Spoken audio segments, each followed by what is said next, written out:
But we start with the latest transfer news and an update on Manchester United's pursuit of Bryan Mbeumo. Mark McAdam joins me once again. And Mark, we know that Manchester United want to sign Mbeumo this summer. What is the latest? It's been one of the sagas of the summer so far, hasn't it? Manchester United remain hopeful of concluding a deal for Bryan Mbeumo on this Manchester United attack over the course of this summer. It's going to be an expensive rebuild as well. We know that Matheus Cunha is in, Bryan Mbeumo we've just explained there. We know that there is interest in signing a new number 9 at Old Trafford. One of the players on their radar. We know there has been links with Victor Gyokeres and Benjamin Sesko. Another player of interest, the 29-year-old at Aston Villa, Ollie Watkins. Manchester United are exploring a potential deal for someone who has 3 years left on their Villa contract. This will have no effect on Rasmus Højlund and what they decide to do with him or his future. But as of yet, it's important to point out there has been no club-to-club contact between Villa and Manchester United.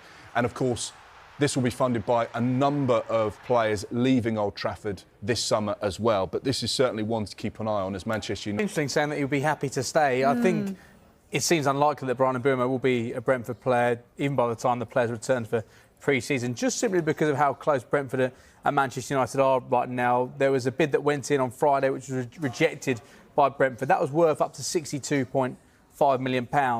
The previous bid was £55 million with £45 million up front, £10 million in add-ons. We understand Brentford want in excess of £60 million and they want as much of that money guaranteed as possible. I think ideally they want to see a similar fee to what Manchester United paid for Matheus Cunha, which was £62.5 million. That was the release clause that Manchester United triggered. So we're getting very close right now. I think Brentford just want more money guaranteed up front. And as Phil Giles was saying there, it's something we've been reporting over the course of the last few days. There has been plenty of interest in Bryan Mbeumo, but he wants to join Manchester United. And I do think, with the clubs remaining in talks, that we are getting very, very close to them having an agreement. It's a shame, isn't it? Because Brentford's players have done so well for them, but now they're all in the shop window and everyone's nicking them, basically, none more so than their captain, Christian Norgard. What's happening there? Is he going to Arsenal?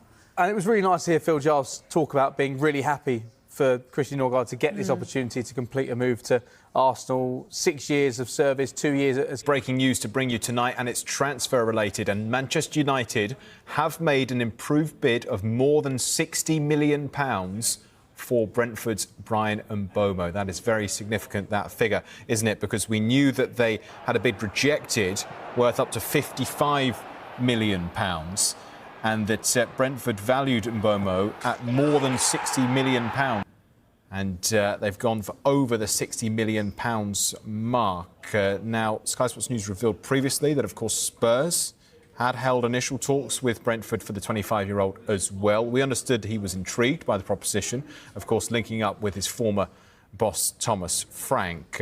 But that as it stood, he was leaning towards United. Well, now United have come back in with a bid which may well be enough for Brentford to at least listen to. He scored 20 goals in the Premier League last season. I want to talk Manchester United with you, Dean.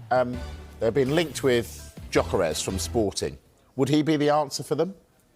I think he could be. I think he's probably one of the best I've seen since Didier Drogba in terms of leading the line as a lower line so well with a team that wasn't at the top of the league, by the way. And then he's gone to Portugal and he's been sensational.